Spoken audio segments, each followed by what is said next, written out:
Uji kualitas makanan. Tentunya di lingkungan kita, terdapat berbagai bahan makanan dengan kandungan gizi yang berbeda-beda. Ada makanan yang lebih banyak mengandung lemak, ada yang lebih banyak mengandung karbohidrat, bahkan ada makanan yang mengandung banyak vitamin. Untuk menjaga kesehatan tubuh, maka pada saat menentukan makanan pilihan, kita harus teliti memilih makanan tersebut. Bukan sekedar kenyang, namun kandungan makanan tersebut harus kita perhatikan pula. Kita dapat mengetahui kandungan zat makanan dengan melakukan uji makanan.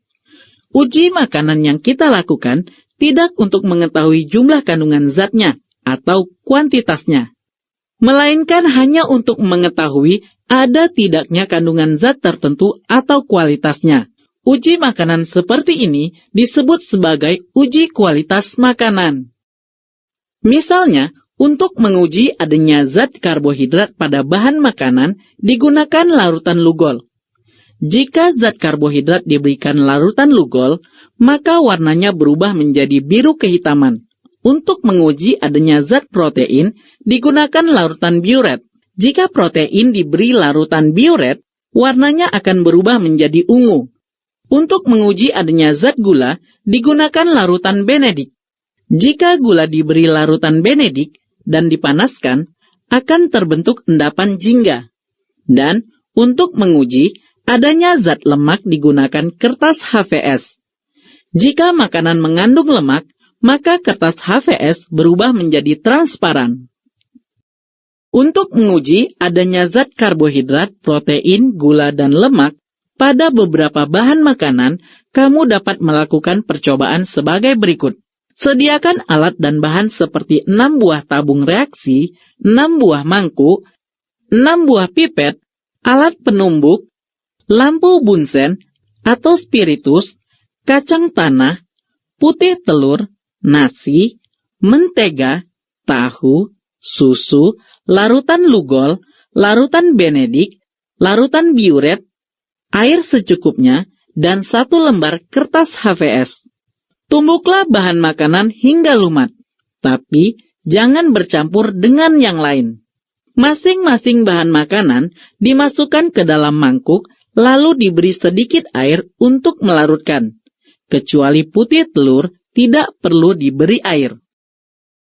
Setelah itu, dengan menggunakan pipet, masukkan 20 tetes bahan makanan ke dalam tabung reaksi.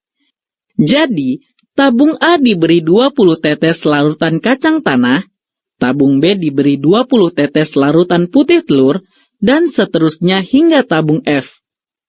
Kita mulai dari menguji adanya zat karbohidrat pada bahan makanan. Setiap tabung reaksi diberi 5 tetes larutan lugol. Tampak warna pada ke-6 bahan ini berubah. Untuk menguji adanya gula pada bahan makanan, cuci kembali tabung reaksi tersebut. Setiap tabung reaksi beri 5 tetes larutan benedik. Panaskan ujung tabung reaksi dengan pembakar bunsen atau spiritus. Memanaskannya harus sebentar-sebentar diangkat agar tidak hangus atau tumpah. Jangan sampai mendidih, waktunya paling lama 5 menit. Jika pemanasan terlalu lama, maka akan menyebabkan perubahan warna yang tidak sesuai. Lalu amati perubahan warna dari masing-masing bahan. Dan terakhir, untuk menguji adanya lemak, gunakan kertas HVS.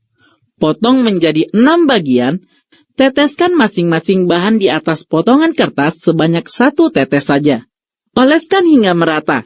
Hati-hati ya, jangan sampai kertasmu rusak. Nah, setelah itu, angin-anginkan agar kertas mengering. Atau boleh juga dijemur, tetapi jangan langsung terkena sinar matahari. Lihat lembaran kertas tersebut dengan mengarahkannya ke arah cahaya lewat jendela. Jika kertas tampak transparan, berarti bahan makanan tersebut mengandung lemak. Sekarang, mari kita analisa percobaan-percobaan yang sudah kamu lakukan. A. Kacang tanah diberi lugol berubah warna menjadi abu-abu, berarti tidak mengandung karbohidrat. Lalu diberi biuret, berubah warna menjadi ungu, artinya bahan makanan mengandung protein. Lalu ditetesi Benedict sebelum dipanaskan berwarna hijau. Setelah dipanaskan berubah menjadi coklat, berarti tidak mengandung glukosa. Dan ketika digosokkan ke kertas HVS, tidak transparan, berarti bahan makanan tidak mengandung lemak. B. Putih telur diberi lugol berubah warna menjadi ungu, berarti tidak mengandung karbohidrat. Lalu ketika diberi biuret, warna tetap ungu, artinya bahan makanan mengandung protein. Setelah ditetesi larutan Benedict, sebelum dipanaskan warnanya hijau, dan setelah dipanaskan warnanya berubah menjadi jingga, berarti makanan mengandung glukosa. Dan ketika digosokkan ke kertas HVS tidak transparan, berarti bahan makanan tidak mengandung lemak.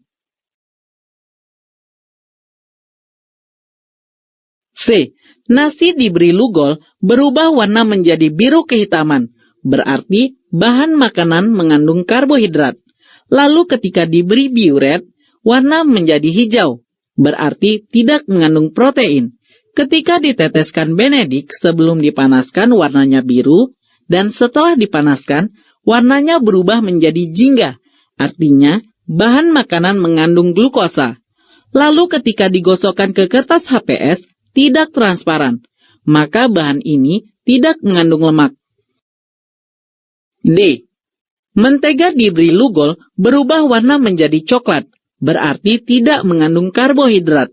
Lalu diberi biuret, berubah warna menjadi ungu, berarti makanan mengandung protein. Ketika diteteskan Benedict sebelum dipanaskan warnanya hijau, dan setelah dipanaskan warnanya menjadi hijau, berarti makanan ini tidak mengandung glukosa. Dan saat digosokkan ke kertas, tampak transparan, artinya makanan ini mengandung lemak. E. Tahu diberi lugol, warnanya ungu, berarti tidak mengandung karbohidrat. Diberi larutan biuret, warnanya ungu, maka bahan makanan ini mengandung protein. Ketika diteteskan Benedict, sebelum dipanaskan berwarna biru, setelah dipanaskan berwarna ungu, berarti tidak mengandung glukosa. Lalu pada saat digosokkan ke kertas HVS, tidak transparan, artinya bahan makanan ini tidak mengandung lemak. F.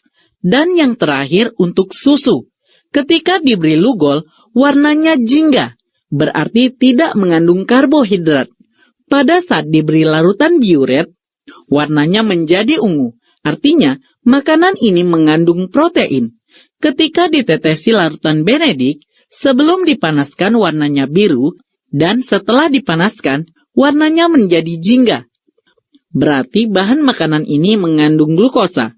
Dan saat digosokkan ke kertas, tampak transparan, artinya makanan ini mengandung lemak.